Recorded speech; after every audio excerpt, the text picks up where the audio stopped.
হাই বন্ধু-বান্ধৱীসকল, মই অবিনাশ কলিতাই আপোনালোকক এটা মোৰ নতুন ভিডিঅ'লৈ স্বাগতম জনাইছোঁ। আপোনালোকে সকলোৱে জানে যে প্ৰথম পৰ্যায়ৰ নিৰ্বাচন আজি অনুষ্ঠিত হৈছে আৰু নিৰ্বাচনত বহুত ধৰণে দায়িত্ব দিয়া হৈছে, পুলিং অফিচাৰৰ পৰা ধৰক আৰক্ষী বিষয়ালৈকে।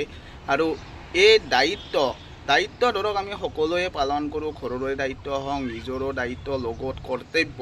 আৰু এই কৰ্তব্যৰ লগতে এজনী আৰক্ষী মহিলাই নিজৰ দায়িত্ব পালন কৰিছে। এটা শিশু কোলাত লৈ হ'লেও নিজৰ কৰ্তব্যস্থলীলৈ আহিছে, নিজৰ ডিউটি পালন কৰিছে।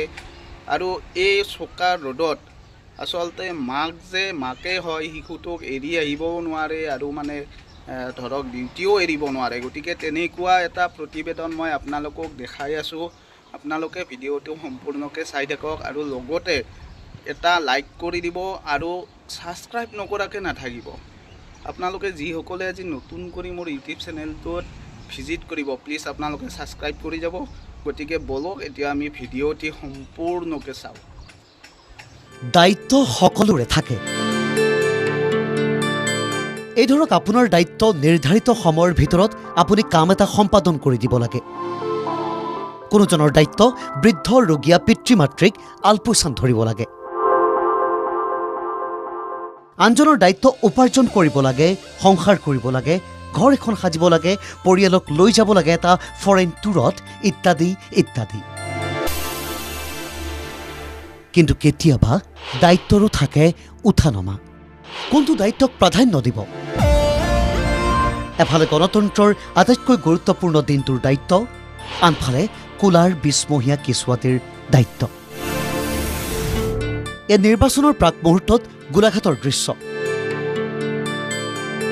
এই নিৰ্বাচনৰ গৰম খবৰবোৰৰ পাৰ্শ্বত চলি থকা কিছু চৰ্চা নোহোৱা দৃশ্য। কোলাত ১.৫ বছৰীয়া সন্তান লৈ এগৰাকী আৰক্ষী মাতৃ আগবাঢ়িছে নিৰ্বাচনী দায়িত্ব পালনৰ যাত্ৰাৰ বাবে। তেওঁৰ নাম মাজনী লয়িং।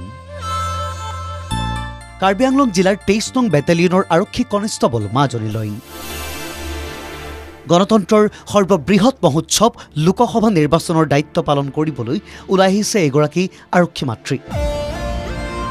পুৱাই কাজিৰঙা লোকসভা সমষ্টিৰ অন্তৰ্গত গোলাঘাট নিৰ্বাচনী জিলাৰ ফৰকাটিং কলেজৰ মেটেৰিয়েল চেলত উপস্থিত হৈছেগৈ আৰক্ষী মাতৃগৰাকী। বাহিৰত উৎকট গৰম, দায়িত্বও গধুৰ। কেতিয়াবা জোৰ কৰি শুৱাই থবলগীয়াও হ'ব কোলাৰ কেঁচুৱাক। কষ্ট হয়, কিন্তু আৰক্ষীত ভৰ্তি হৈ দেশৰ সেৱা কৰিবৰ বাবে প্ৰতিজ্ঞাবদ্ধ মাজনী লয়িং। দায়িত্ব প্ৰদান কৰিছে যেতিয়া কোলাত সন্তান লৈও তাক কৰিবলৈ বদ্ধপৰিকৰ। তেওঁ চবফালে দায়িত্ব পালন কৰিব লাগিব। নিজৰ সন্তানো এতিয়া এৰি আহিব নোৱাৰোঁ, চাকৰি কৰিব নোৱাৰোঁ, ডিউটি পালন কৰিবই লাগিব। কেতিয়াবা বেয়া লাগে, তথাপিও দেশৰ কাৰণে সেইটো আৰু একো নাই, কষ্টটো পাহৰি যাওঁ আৰু। কিন্তু ১.৫ বছৰীয়া সন্তানৰ মাতৃ এগৰাকীক এনে দায়িত্ব অৰ্পণ কৰাটো কিমান সমীচীন? এই প্ৰশ্নও আপোনাৰ মনত আহিব পাৰে। তেওঁলোকে আবেদন কৰিছিল, কিন্তু দায়িত্ব দিছে যেতিয়া উপায়তো নাই। এপ্লিকেশ্যন দিয়া হৈছিল, আমাৰ এপ্লিকেশ্যন দিলোঁ। এতিয়া ডিউটি লিষ্ট আহিলে তেতিয়া আহিছোঁ আৰু। আমি ৬ গৰাকী আহিছোঁ, তাৰে ৫ গৰাকী কেঁচুৱা আছে। এনেদৰে আপোনাৰ মোৰ উপৰিও কিছু লোকে পালন কৰিছে এনে কিছু দায়িত্ব। এক অৰ্থত ক'বলৈ গ'লে উচ্চ প্ৰশংসনীয়। আজিৰ দিনত বঙহে বঙহক প্ৰতাৰণা কৰাৰ সময়ত, ঘৰৰে ল'ৰাই, কোনো ৰজাই জাতি মাটিৰ দৰদাম কৰাৰ সময়ত এইসকলে আচলতে প্ৰকৃত মূলা গাভৰু, প্ৰকৃত কনকলতা, মাতৃ, দহিতা অথবা দুৰ্গা। ভিডিঅ' জাৰ্নেলিষ্ট বিকাশৰ সৈতে গোলাঘাটৰ পৰা দেৱাশিষ চাহাৰ ৰিপৰ্ট, NKTV+।